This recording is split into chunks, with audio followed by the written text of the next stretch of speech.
Hello everyone, my name is Prachi. Welcome to selection mate. I hope आप सब अच्छे होंगे और आपकी तैयारी भी आपके आने वाले एग्ज़ाम के लिए बहुत अच्छी चल रही होगी। आज के सेशन में हम डिस्कस करने वाले हैं next chapter NCERT ninth math की जो बुक है उसको हम उसके सारी चैप्टर्स के बेसिक्स को यहाँ पर डिस्कस कर रहे हैं। और आज चैप्टर नंबर 12 है जिसका नाम है हीरोन्स फॉर्मूला। तो हीरोन्स फॉर्मूला क्या है?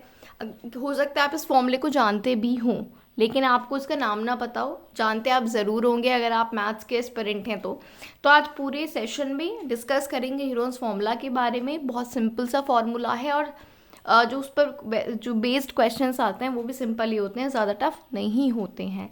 तो पूरा वीडियो एंड तक देखिए। अगर आप DSSB TGT PGT या फिर UP TGT PGT maths exam के लिए जाने वाले हैं एग्ज़ाम देने के लिए, तो ये सेशन आपके लिए बहुत इम्पॉर्टेंट हो सकता है। अगर आप पहली बार हमारे चैनल पर विजिट कर रहे हैं तो चैनल को सब्सक्राइब करके बेल आइकन ज़रूर प्रेस कर लेना, जिससे सभी वीडियोस की आपको नोटिफिकेशन मिलती रहे। पॉइंट टू पॉइंट डिस्कशन करते हैं। As a 9th class student discussion नहीं करते हैं, डिस्कशन करते हैं as aspirant of a competition exam. तो कंपटीशन एग्ज़ाम में हमारे लिए क्या पॉइंट्स इंपॉर्टेंट है उनकी हम यहाँ पर बात करेंगे।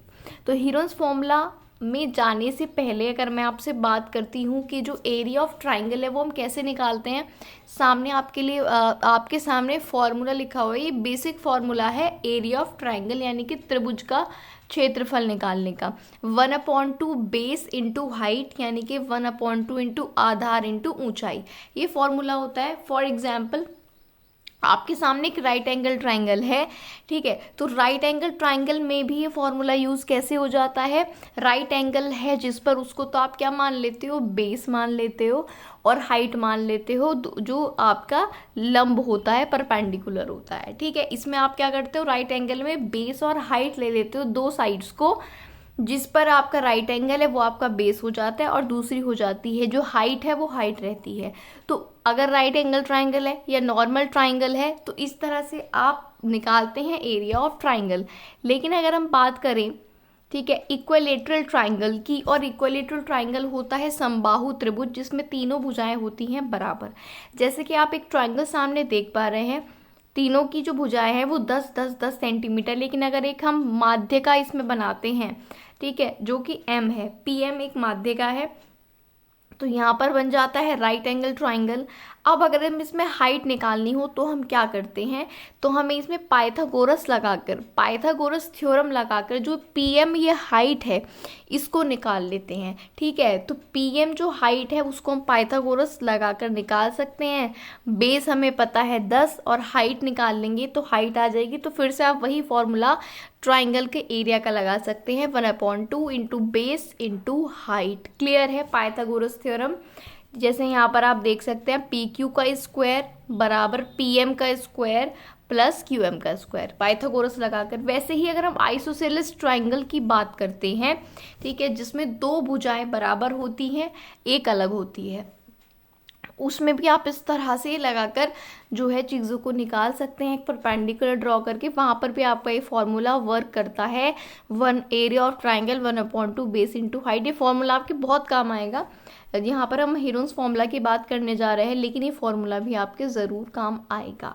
अगर एरिया ऑफ ट्राइंगल हमें हीरोन्स फॉर्मूला से निकालना हो तो हम क्या करते हैं, देखिए Heron's formula area of triangle का क्या है, ध्यान से समझ लीजिए, स्क्रीनशॉट ले लीजिए।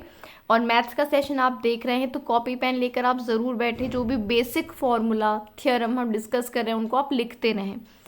Area of triangle under root SS minus A S minus B S minus C होता है।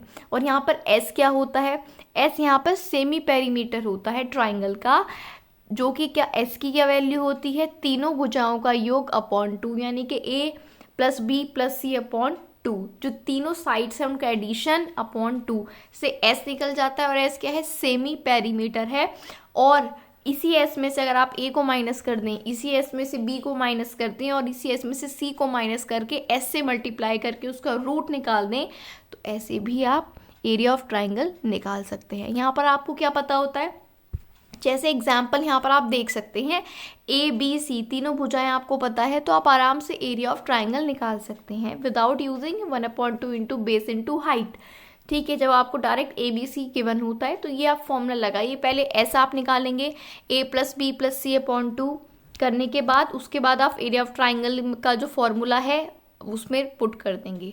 √S, S-A, S-B, S-C, इन तीनों का मल्टीप्लिकेशन और उसका रूट। तो इस फॉर्मूला से ये हीरोन्स फॉर्मूला कहलाता है। आप क्या निकाल सकते हैं, यहाँ पर आप इसका एरिया निकाल सकते हैं। अब यहाँ पर जो एग्जाम्पल नंबर 5 है उसको आप देखिए। यहाँ पर आपके सामने क्वाड्रिलेटरल है यानी कि चतुर्भुज है। तो इस पर आप हीरोन्स फॉर्मूला कैसे अप्लाई करेंगे, जब चतुर्भुज को आपने 2 पार्ट्स में डिवाइड कर लिया, ठीक है, आपने एक AC यहाँ पर विकर्ण यानी कि डायगोनल ड्रॉ कर लिया, तो ये 2 त्रिभुजों में डिवाइड हो गया। अब इन त्रिभुजों का आप अलग अलग क्या निकाल लो, क्षेत्रफल निकाल लो और उसको ऐड कर दो, तो पूरे का क्या आ जाएगा, पूरा टोटल एरिया आ जाएगा इस यहाँ पर जो क्वाड्रिलेटरल है। क्वेश्चन आपके सामने लिखा हुआ है, मुझे सिर्फ आपको एक कंसेप्ट बताना है। तो अब यहाँ पर जब हमने एक डायगोनल ड्रॉ किया तो आपको यहाँ पर क्या मिल जाता है, ठीक है, यहाँ पर आपको मिल जाते हैं 2 ट्राइंगल, एक बन जाता है ABC और एक ADC। ठीक है, अब हमें सबसे पहले AC निकालना है। AC हमारे पास नहीं है, बाकी सब भुजाएं हैं, तो AC हमें निकालना है।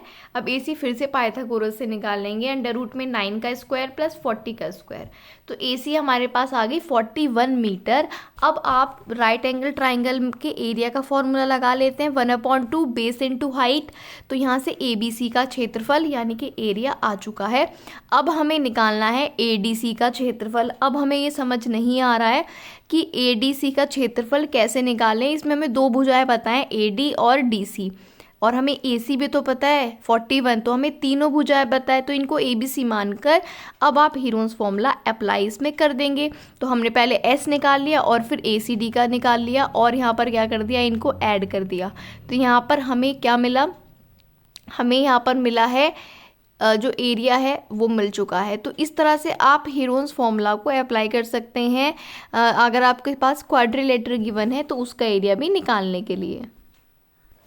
तो ये सब डिस्कशन था हीरोन्स फॉर्मूला के बारे में, किस तरह के क्वेश्चन आपसे उसमें पूछे जाते हैं। अगर डायरेक्ट ट्राइंगल है तो उसका भी, और क्वाड्रिलेटर यानी कि चतुर्भुज आपके पास है तो उसमें भी अप्लाई करके फॉर्मूला, हीरोन्स फॉर्मूला अब आपको क्लियर हो गया होगा, आप निकाल सकते हैं। अब आप समझ गए होंगे जो ये फॉर्मूला हम अप्लाई करते हैं √S, S-A, S-B, S-C, ये हीरोन्स फॉर्मूला है बेसिकली। तो ये कंसेप्ट आपको बताना था हीरोन्स फॉर्मूला के बारे में। अब मिलते हैं नेक्स्ट वीडियो में नेक्स्ट चैप्टर के साथ और नेक्स्ट कंसेप्ट के साथ। तब तक आप इस वीडियो को अगर आपको अच्छी लगी है तो आप लाइक कर दीजिए, सब्सक्राइब अभी तक नहीं किया है तो सब्सक्राइब ज़रूर कर लेना, बेल आइकन को प्रेस कर लेना। हम चैप्टर वाइज, क्लास वाइज सब कुछ कवर कर रहे हैं, जैसे कि मेरी एक सेशन आप चैनल पर देख सकते हैं जिसमें मैंने पूरा DSSB TGT मैथ्स का पैटर्न बताया है। UP TGT का पैटर्न भी मैंने एक वीडियो में बताया है। कौन सी बुक्स आपको फॉलो करनी है वो भी मैंने बताया है। कौन से कैसे कैसे टॉपिक्स आपको कवर करने हैं, तो मैंने उसमें आपको बताया कि 9th से लेकर 12th की जो NCERT है मैथ्स की, वो आपको कम्प्लीटली थॉरोली कवर करनी है।